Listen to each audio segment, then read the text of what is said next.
Welcome back to Rocket Rabbit Commentaries.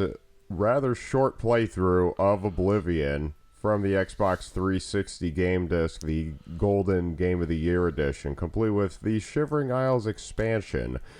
What we are enjoying here is a whole new world. We finally escaped tutorial land. Alright, so what is the actual goal of this playthrough? Goal of the playthrough is to become the Dark One, essentially. Ooh. We are a level 1 character.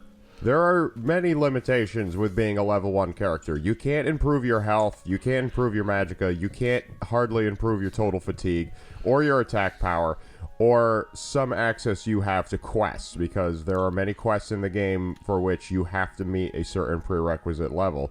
But here we find a quest line that does not have such a prerequisite level, and that is becoming a apprentice of the Arcane University. Now, given the premise that we are trying to become the Dark One, he who must not be named after so many days being in the game, what is the relationship between the two? Oh, it's quite simple, my friends. We're trying to access two altars that are located only at the Arcane University. They are the Altar of Enchanting and the Altar of Spellmaking, respectively. You need access to both of these altars if you wish to complete your goal, as we have stated. Okay. Now, I don't actually remember doing any of the Mage Guild stuff for my low-level run. I got the Danger artifact and then just did the Oblivion Gates storylines in order to reach credits as fast as I could. Yes, reaching credits as fast as possible is also a worthy goal for the prospective Oblivion Elder Scrolls 4 player. The epic, the climactic build-up to a finish, a battle with demons in hell itself. I do find it interesting that you've already got a bunch of fast travel points, though. Oblivion operates differently than Skyrim in that aspect, and to be honest, I did enjoy that about Skyrim, that you were treated as an outsider to the realm, therefore you do not automatically have access to, well, anything for that matter. In Oblivion, all of the towns and the Imperial District at large, all are immediately accessible. They did this so that as soon as you exit Wayne and Priory, holding the Amulet of Kings in your inventory as we do right now, because we just exited the tutorial, you're supposed to go immediately to Wayne and Priory, which is a location outside of the town of Coral. We're not going to Wayne and Priory just yet. We have to collect recommendations from each of the guild halls in each of the cities except for Kvatch in order to become an apprentice of the Arcane University. This is a process that you can wrap up inside of 1 hour of gameplay, thankfully.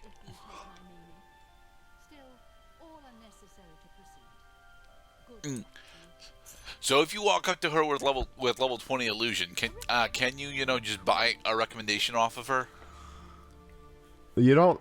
Well, no, you can't persuade the guild hall masters to give you a recommendation. You have to complete each of the prerequisite quests, and there's 7 of them. Dang it! Seven or 8 of them. This one in Bruma is rather straightforward. There's a guild member that is missing, and it is our task to interview each of the guild members of this hall to figure out where Jaskar is. I see that we are taking alchemy supplies. The good thing about joining the Mages Guild is you immediately have free access to all of the properties inside of the Mages Guild. If you don't have it in your inventory and you want one, you can go ahead and pick it up. However, if you are not a member of the Mages Guild, it will be treated as a potential theft, in which case your icon hovering over the object will glow red, meaning if somebody sees you take it, you just committed a crime, and now the guards are going to start following you with a bounty on your head. What you need to do is get into Jean's desk and bring me her... The Manual of Spellcraft, eh? Occasionally, these guild members will also teach you spells in the interest of helping you along the quest. It does not necessarily mean that your character is going to meet the prerequisites for using these spells. Volinaro, in a strange turn, has promised us that he will help us find the missing guild member as long as we keep up our end of the bargain and bring him the Guildmaster's Manual of Spellcraft, which is inside her desk. Okay. So, does this involve us using buckets? It does not, although the bucket may very well be our rear end, in which case the bucket, which is our rear end, will be quite useful for holding this 0 weight and 0 value item. And whatever you do, don't let Jean see you steal the manual or you're gonna blow your cover.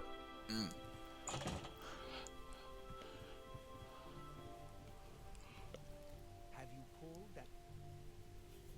You've got... There, we now have the broom recommendation. It was a good idea. Oh, not yet. No, because we still have to find Jaskar. Okay. If you find that the quest details are not close to you, as they are to me right now, you can go ahead to your map screen and check out either your active or current quests. If the Bruma recommendation quest is not yet active, you can press A on your Xbox 360 controller to make it active. So that way the markers also will help you to find the objects of consequence. Like that green object. Can't we just, you know, use the that bedroom in order to sleep to get up to 10 p.m.? You can do that too. However, be careful that if you're trying to control your level, that you do not use beds in order to cause time to pass, because sleeping is how your character levels up in this game. Hi, Jaskar. Ah, a fellow Khajiit, and a prankster at that. He was not actually missing this whole time. He was just invisible. Ah. Which is actually a cool mechanic of the game to do, is they had Volinaro cast a spell of Dispel on him, which dispelled his relatively permanent invisibility. However, it's not really invisibility. Can the player actually do that? That is a good question.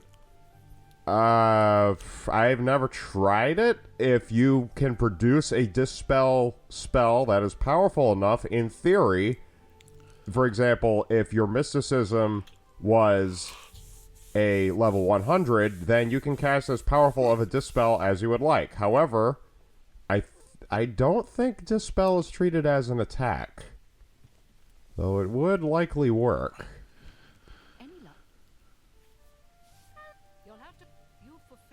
Alright, she's a bit preoccupied because her manual of spellcraft went missing, but we're just going to walk away grinning because we know how she came into this situation. So now we have the Bruma recommendation done, yes? Yes, the Bruma recommendation, it's a good way to get your feet wet doing the Mages Guild recommendation quest, because they can get a little repetitive. Each one is unique in that aspect, but that one is the easiest. You don't even have to leave the guild hall in order to complete that entire quest. Now here is a quest that may send you to the save and reload screen quite a bit. The Cheydinhal Mages Guild recommendation quest, the final one that we're doing in this video. Oh. And there will be other recommendation quests to follow. However, it's not exactly something that you can just wrap up inside 15 minutes. Doing these Mages Guild recommendation quests is about as tiresome and taxing as doing the tutorial for the game itself. But if you want to get those altars of enchanting and spellmaking, you gotta play ball with the game.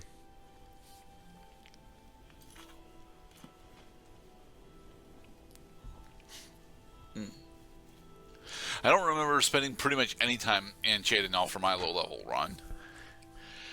Like, I do remember going back and forth from the Imperial City, specifically to the Armory, hoping that the shops would actually sell decent armor upgrades, but they usually did not.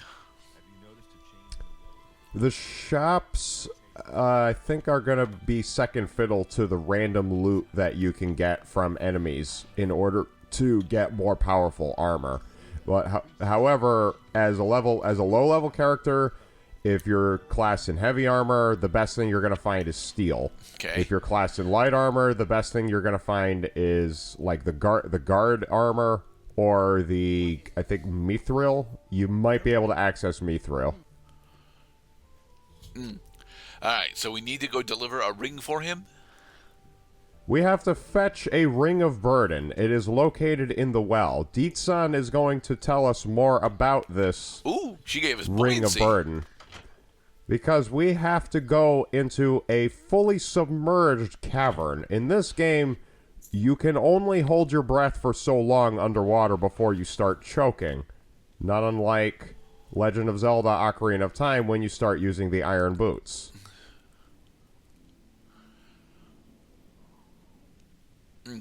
Well, you have the well key, so what are we going back into the hole for? Oh, we have to lose a little weight. Yeah, there we go. Much better. Because this ring of burden that we're about to pick up is a rather unusual item. It's actually treated as one of the heaviest items in the game. Well, it is a ring of burden, so yeah. Yes. But how could a ring possibly be that heavy? It's magically enchanted to be that heavy, Mr. Cloud. Come on. There's a body in here. And he's got the ring of burden. Okay. That's kind of a thing with this playthrough, is that anytime we find a corpse, we're gonna strip them. Gonna strip them down to their best.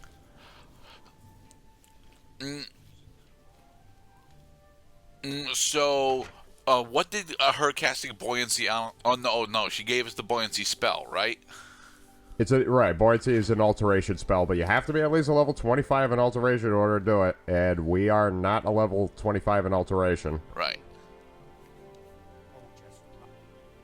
So that 150 unit heavy ring of burden that we just picked up, not even important, not even of consequence, so you could just throw it away, but you have to bring it back into the guild hall in order to advance the quest. Okay. So are we going to give it to the dude that wanted it? No, because Falcar, he just flew the coop. And in order to finish and get our recommendation now, we have to see if he had produced a recommendation.